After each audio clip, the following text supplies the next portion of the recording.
వేయుల కాంపిల్య నగర ప్రవేశము. మార్గమునందున అతి వేగముగా నడచిపోయేడి విప్ర బృందముల చూచి పాండవులు ఇంత వేగముగా ప్రయాణించుటకు కారణమేమన ద్రౌపది యొక్క స్వయంవరమును ద్రుపదాధీశుడు చాటించెననుచు ఆ సమయమున విప్రోత్తములకు కానుకలెన్నో ప్రసాదించునట. ఆలసించినచో ఆశాభంగము మాతో కూడా త్వరగా నడువుడు అనుచువారలను పరిశీలించి నివ్వెరపాటుతో ఇట్లనే విప్రులు మీరు విప్రులన ఎవ్వరు నమ్మరు ముఖవర్చస్సున నడక టీవిలో మహారాజులని మించిన మిమ్ముల స్వయంవరమున ద్రౌపది చూచిన స్వయముగా తానే వరించునేమో ఎవరికి ఏమని వ్రాసియున్నదో బ్రహ్మకు మాత్రమే తెలిసియుండవలి అనుచు విప్రులు నడవసాగిరి. పాండుతనయులు వేవేగముగా వారితో పాటుగా ప్రయాణించుచు ద్రుపదుని పురమున ప్రవేశించిరి. కుమ్మరి వారల గృహమునందున రహస్యముగా విడిది చేసిరి. ద్రుపద నరేశుడు తన ప్రఖ్యాతికి తగిన విధంబుగా వైభవంబుగా దేశదేశముల రాజుల కోసము నివాస భవనములేర్పరచగను. కాంపిల్యమ్మ సమయమునందున వింత శోభలతో విరాజిల్లినది. వివిధ దేశముల వీరకుమారుల గజాశ్వరథముల కోలాహలముల నగరమంతయును వెలుగొందినది. స్వయంవరం అటు జరిగెడి రోజున మంగళవాద్యపు నాదమ్ములతో నగరపు బురుజుల తూర్యఘోషలతో ఆపురమంతయు శోభించినది. స్వయంవరాంగణ మంటపమునకు రాజకుమారులు ముందు నడువగా అమాత్యవర్గము అనుచర బృందము అట్టహాసముగా అనుసరించిరి. వివిధ వర్ణముల ప్రజలందరూను ఒక్క మాటగా ఒక్క భావముగా ఆశుభకార్యము తలంచుకొనుచు గుంపు గుంపులుగా కోలాహలముగా సభాంగణమున ప్రవేశించిరి. స్వయంవరాంగణ ప్రదేశమంతయు చందన కస్తూరి పరిమళములతో వర్ణరంజితము పుష్పహారముల కనుల పండువై కళకళలాడెను. రాజకుమారులు ధరించి వచ్చిన మణికంకణములు రత్నహారములు వజ్ర కిరీటములన్నీయు కలసి ఇంద్రధనస్సుల రంగులు చిమ్మెను. రాకుమారి ఆ శుభ సమయమున హంసల నడకల వయ్యారములతో దేవకన్యవలె దివ్య కాంతులతో పుష్పమాలతో ప్రవేశింపగా సుస్వర మంగళ వాయిద్యములు మంటపమంతట ప్రతిధ్వనించెను. సోదరి ప్రక్కన దృష్టత్యున్ముడు నిలబడి ఇట్లని ప్రకటన చేసెను. మహావీరులకు నమో వాకములు సౌజన్యవతి సద్గుణరాశి ద్రుపద కుమారిక స్వయంవరం ఇది మధ్యయంత్రమిది చిక్కడి ధనువును ఎక్కు పెట్టుకొని పైన యంత్రమున గిరగిర తిరిగే మీనము నీడను నీటిలో చూచుచు 5 శరములను ఏకకాలమున ప్రయోగించుచు పడగొట్టవలే అట్టి వీరునే నా ప్రియ సోదరి పుష్పమాలిక అలంకృత చేయును. ఆహా మధుర సుధామృతము ఈ గేయ భారతము. ఆహా మధుర సుధామృతము. అత్యద్భుతమీ స్వయంవరం అని యక్షులు కిన్నెర గంధర్వులును దేవతలందరూ గగనతలమున నిలబడి చూచుచు ప్రశంసించిరి. ద్రుపదుని పుత్రిక స్వయంవరమును చూచు వేట్కకై వాసుదేవుడును బలరామునితో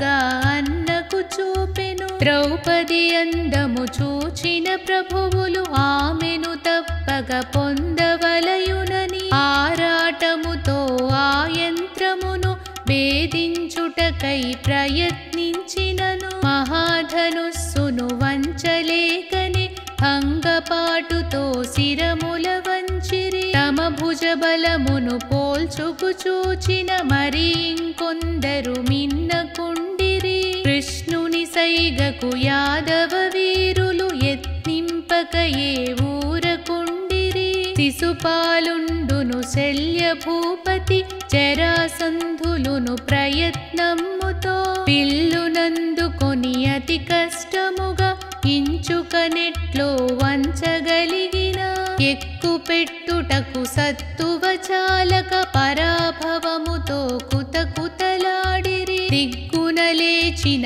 శూరకర్ణుడును మిడిసిపాటుతో ప్రయత్నించిన విఫలుడగుటచే కృంగిపోయెను. ధర్మజుడంతట దైవము తలచుకు మత్స్యయంత్రమును భేదింపుమని తమ్ముడు పార్థుని ఆదేశించెను. అన్న ఆజ్ఞను స్వీకరించుచు అల్లనలేచెను అర్జునుడప్పుడు. విప్రులందరును వెటకారముగా తమలో తామిటు గుసగుసలాడిరి. బ్రాహ్మణార్థముకు తరలినట్లుగా ఈతడు ముందుకు నడచుచుండెను. ఇప్పుడీ విప్రుడు విఫలుడైనచో మనకందరికీ తలవంపులు కదా. ఇంకను కొందరు ఇట్లను కొనిరి. క్షాత్రము కన్నను తపోబలమ్మే శక్తివంతమని పెద్దలందురు. ఇతడీ రోజున మనకందరికి పరువు నిల్పునో వేచి చూడవలే. రాజులందరూ ఇట్లని తలచిరి. వేటి పాపనికి ఇదేమి బుద్ధి, మహావీరులము మనలో ఎవరు ఎత్తలేని ఈ వింత ధనస్సును ఎక్కుపెట్టుటకు ప్రయత్నించునా. దూతము ఈతని శౌర్యమేమిటో అనుకుని ప్రభువులు ఓరగ చూచిరి. మత్స్యయంత్రమును చూచి చూడగని విస్మయమందుచు ఇంద్రకుమారుడు బహుజాగ్రత్తగా పరిశీలించెను. ముందుగా గురువుకు నమస్కరించి ఆపై వింటికి భక్తితో మ్రొక్కుచు సునాయాసముగా ధనువుని వంచి అలవోగగనే నారి బిగించెను. ధనుష్టంకారం భీకర రవముతో 5 బాణములు ఏకకాలమున ధనస్సునందున ఎక్కుపెట్టెను. క్రింద నీటిలో నీడను చూచుచు పైన యంత్రమున గిరగిర తిరిగెడి. మత్స్యయంత్రమును కూల్చివేసెను. కలయో నిజమో వైష్ణవమాయో అనుచు ప్రేక్షకులు దిగ్భ్రమ చెందిరి. ఆ సభంతయు కొన్ని క్షణములు నిశ్చేష్టముగా నిలబడిపోయెను. ఆ తరువాతను ఒక్కమారుగా జయ జయ ధ్వనులతో మారు మ్రోగెను. ఆహా మధురా సుధామృతము ఈ గేయ భారతము. ఆహా మధురా సుధామృతము. సుభద్రా కళ్యాణము. జగద్గురువగు కృష్ణుని లీల కురు పాండవుల అద్భుత గాథ. సర్వధర్మముల సారము నిండిన వ్యాసుని విరచిత మహాభారతము. ఆహా మధురా సుధామృతము ఈ గేయ భారతము. ఆహా మధురా సుధామృతము. అధిగమనించిన యాదవ తిలకుడు సిగ్గు చెందుట స్త్రీ లక్షణము. ఇదేమి నైజము నీవును కూడా అనుచు కృష్ణుడు ఆగినవ్వెను. దాని అర్థము పార్థునికప్పుడు అవగతమై భావకృష్ణునితో అష్టభార్యలకు ఇష్ట సఖుండవు. అంతేకాక ఇంకెందరికో మనసుకు నచ్చిన వాడవు నీవు. ఎవరి లక్షణము ఏ తీరుండునో బాగుగా తెలిసిన భావవు చెల్లెలు దేవి సుభద్రను నేనీ ఆజ్ఞ చెవరించవలెననే కోర్కెగలదని నీకు తెలియదా?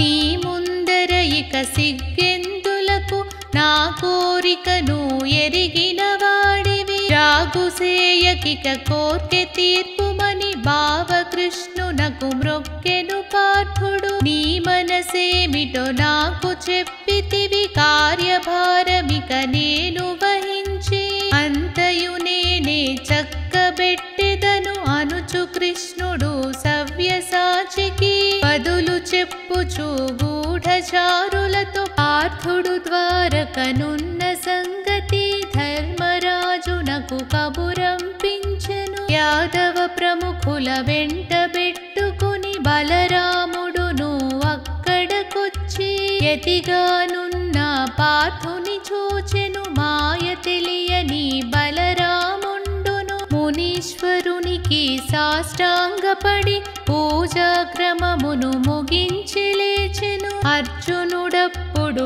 ఎంతో చక్కగా పుణ్యక్షేత్రముల పుణ్యతీర్థముల కథలు వారికి చెప్పసాగెను. శ్రద్ధగా విన్న బలరాముండు ఎంతో భక్తితో యతీశ్వరునికి నమస్కరించుచు ఇట్లని పలికెను. మహానుభావులు తమరి రాకతో మేమందరమును ధన్యులమైతిమి. చాతుర్మాస్య వ్రత విధానమును మా భవంతిలో సాగింపమని మనస్ఫూర్తిగా వేడుచుంటిని. ఆయన యొక్క ఆహ్వానమునకు అర్జునుడెంతో సంతోషించెను. పైకి పార్థుడు సమ్మతించక భక్తుల మాటను అవునన్నట్లే నటనను చేసి సరిలే అనుచు బలరామునితో ద్వారక నగరిలో ఇంద్రకుమారుడు ప్రవేశించెను. ఏమియు తెలియని బలరాముడును యతీశ్వరునికి పరిచర్యలకై సుభద్రనేమో నియోగించెను. కృష్ణుడు మాత్రము ఈ విషయమును రుక్మిణి సత్యలకెరింగించెను. అప్పటి నుండి సుభద్ర ఎంతో భక్తి భావముతో యతీశ్వరునికి తపర్యలన్నీ స్వయముగా చేసెను. మాయ రూపమున పార్థుడు మాత్రము సుభద్రకింకా చేరువయ్యెను. స్వామి సపర్యలు చేయు సుభద్రకు తెలులు పలికిన మాటలన్నీయు ఒక్కసారిగా జ్ఞాపకమొచ్చెను. కుంతీ పుత్రుడు ఆ అర్జునుడు చేయెత్తెత్తున పచ్చని వాడట. విశాలమైన వక్షస్థలముతో తుమ్మెదరెక్కల వంటి ముంగురుల చూచెడి వారికి కనువిందైన కమనీయమగు రూపవంతుడట అని చెలులందరూ చెప్పుకొనంగా భిన్న మాటలు జ్ఞాపకమొచ్చెను. స్వామిలో కూడా ఆ లక్షణములు స్పష్టముగాను కనబడుచున్నవి. ఆహా మధుర సుధామృతము ఈ గేయ భారతము. ఆహా మధుర సుధామృతము. మరి స్వామియే బావాయేమని భావన కలిగి సుభద్ర అప్పుడు యతిని చూసినది పరీక్షగాను. వెంటనే సుభద్ర మనసున సత్తుకు యతినా విధముగా తలచుట పాపము. ఈ రోజెందుకు నా మనసే విధి అన్య చింతనలు చేయుచున్నదని యతీశ్వరునకి వడ్డన చేసి స్వామి మీరును తీర్థములెన్నో చూచియుంటిరని చెప్పియుంటిరి. మీరడుగిడని క్షేత్రములేదని తిరగని రాజ్యము మరి లేదంటిరి. అట్టి సమయమున మీరెప్పుడైనను మహానగర మగు ఇంద్రప్రస్థముకు ఎప్పుడైనను వెళ్ళియుంటిరా? పాండుకుమారులు కుంతీ మాత క్షేమముగానే ఉండియుంటిరా? వీరాగ్రేసులు పార్థుల వారు తీర్థయాత్రలను ముగించి తిరిగి రాజ్యమునకు చేరుకొంటిరా? మీ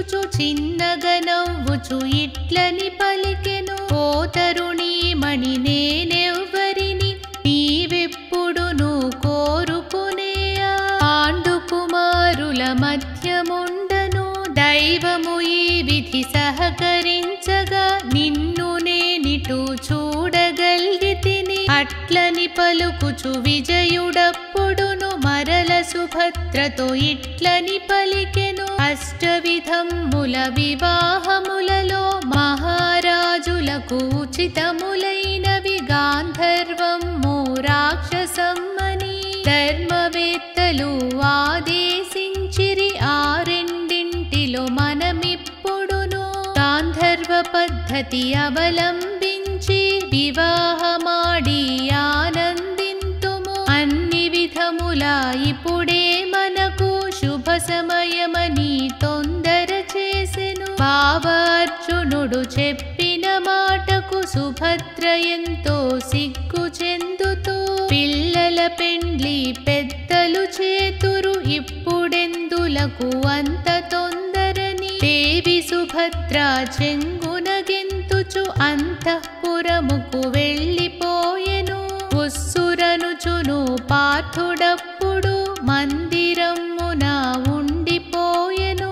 ఇది అంతయును గ్రహించుచున్న వాసుదేవుడును రుక్మిణితోను యతీశ్వరునికి అవసరమైనవి ఇకపై నీవు చేయుచుండమని ఆ తర్వాతను శ్రీకృష్ణుడును దేవకి దేవి వసుదేవులను సాంబ ప్రద్యున్మ సంకర్షణులను అందరినొకచో ఆహ్వానించి సుభద్రార్జునుల వివాహ విషయము వారందరికీ విశదము చేసెను. ఎప్పటి నుండియో ఉన్న కోరిక ఫలించెననుచు వారందరును మహానందమున కృష్ణుని పొగిడిరి. పరిణయమింకను అతి త్వరితముగా జరిపించుమని వారందరును ఆ శ్రీకృష్ణుని ప్రోత్సహించిరి. అగ్రజుడైన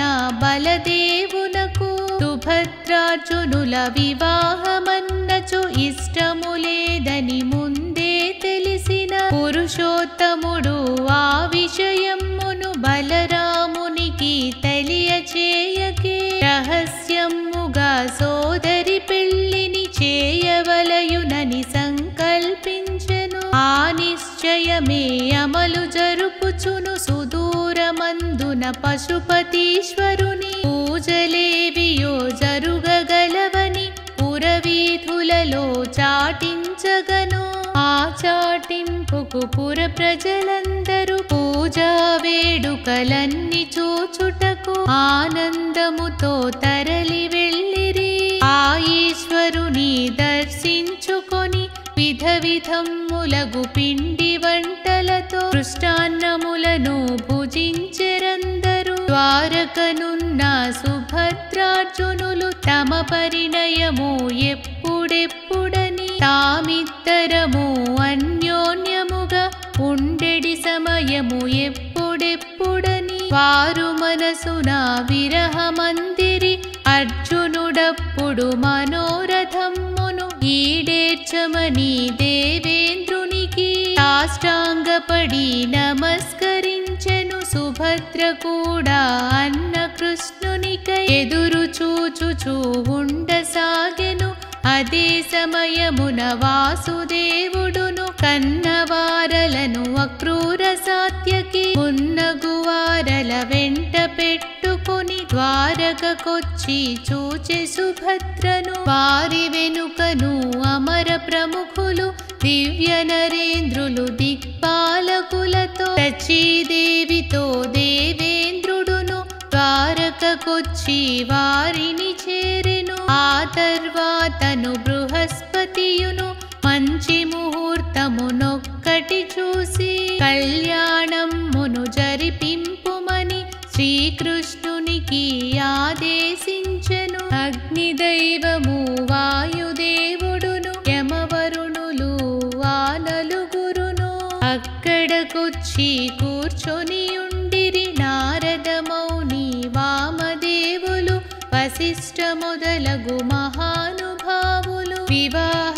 వేదిక నలువైపులను పరివేష్టించి కూర్చొని ఉండిరి. ఇంద్రుని రాణి సచీదేవియు, వశిష్ఠ పత్ని దేవి అరుంధతి, రుక్మిణి దేవి, సత్యభామలు సుభద్రార్జునులనలంకరించి పెండ్లి వేదికన కూర్చొనబెట్టిరి. కశ్య ప్రజాపతి పురోహితుండై సుభద్రార్జునుల వివాహమును శాస్త్రోక్తముగా నిర్వర్తించిరి. దేవతలందరూ వధూవరులను ఆశీర్వదించి కానుకలిచ్చి దివ్య విమానములధిరోహించి వారందరును వెడలిపోయిరి. సుభద్రార్జునుల కళ్యాణము తాననుకొనిన విధంబుగానే జరిగినందులకు ఆ శ్రీకృష్ణుడు మనసున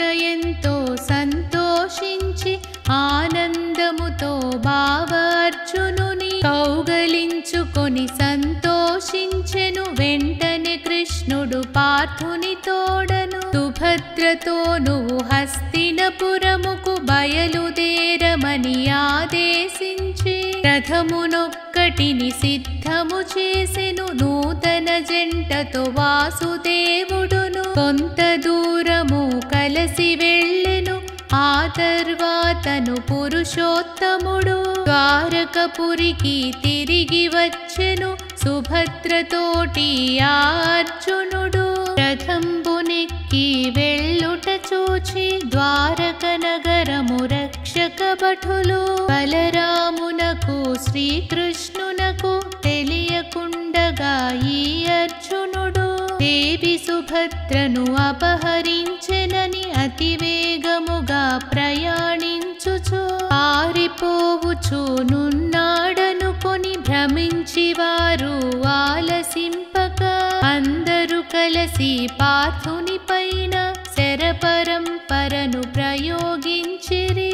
అర్జునుడంతట అధిగమనించి వారందరిపై ఏకధాటిగా బాణవర్షమును ప్రయోగించుచు వారందరినీ చెల్లాచెదురుగా చేయుచు పార్థుడు ముందుకు సాగెను. అట్టి సమయమున వధువు సుభద్ర నైపుణ్యముతో రథమును నడిపెను. కిరీటి యొక్క బాణములచే ద్వారకమంతయు చీకటిమయమై పార్థుని యొక్క ధనుష్టంకార భీకరధ్వనుల ద్వారకపురిలో నలువైపులను ప్రతిధ్వనించెను. పార్థుని యొక్క విజయము చూచి యాదవ వీరులు పరుగు పరుగున ద్వారక చేరి విషయమంతయు బలరామకృష్ణులకెరింగించిరి. అంతయు విన్న ఆ బలరాముడు క్రోధావేశుడై ఊగిపోయెను. సుభద్రనే విధి తీసుకు పార్థుడు ద్వారకపురిని దాటగలడని యాదవ సైన్యముకెదురుగా నిలచి పోరి గెలిచడి వీరులెవ్వరు విజయుని పట్టి బంధింతు చేసి ద్వారకపురికి తీసుకువత్తుము. అట్లని పలుకుచు బలదేవుండు అనుమానముగా కృష్ణుని చూచి నీకు చెప్పకను అర్జునుడి పని చేసియుండడని తోచుచున్నదని తమ్ముని కృష్ణుని ప్రశ్నగా చూచెను. అగ్రజు ప్రశ్నకు బదులుగా కృష్ణుడు పార్థుని యొక్క పరాక్రమము మన ఎవ్వరికి అవగతమవ్వదు, మనకా శక్తి లేదని గ్రహించి పార్థుడు ఈ విధి చేయవచ్చున అదియునుగా కను కిరీటి కూడా ధర్మములన్నీయు తెలిసినవాడు అతడు సుభద్రను పరిణయమాడి తమ పురమునకు ప్రయాణమయ్యను. పార్థుడనంగా అసామాన్యుడు మేటి గురువు యగు ద్రోణాచార్యుని ప్రియ శిష్యుడు కదా ఆ అర్జునుడు. యుద్ధమునందున మరియా పార్థుని గెల్చుటన్నది కష్ట సాధ్యమని ప్రజలందరూ చెప్పుకొనంగా మనమందరము వినియేయుంటిమి. ఇన్ని తెలిసిన మనమిప్పుడును అతనితో కలబడి యుద్ధము చేయుట సమంజసము కాజాలదని నాకు తెలిసినది చెప్పుచుంటిని. ఆ శ్రీకృష్ణుని మాటలు విన్న బలదేవుండును ఆలోచించి అట్టి ప్రయత్నము విరమించుకొని అర్జునుడవ్విధి ప్రయాణించుచు మార్గమధ్యమున ఉన్నటువంటి క్షేత్రములన్నీయు దర్శించుచును ఇంద్రప్రస్థము శీఘ్రమే చేరి కుంతీదేవికి నమస్కరించి ఆశీస్సులను పొందిరిద్దరు. అటుపై పార్థుడు ధర్మరాజుకు నమస్కరించి ద్విజోత్తములకు దాన ధర్మములు పూజలు చేసి వారి దీవెనలు పొంది అర్జునుడు ద్రౌపది కడకును సమీపించెను.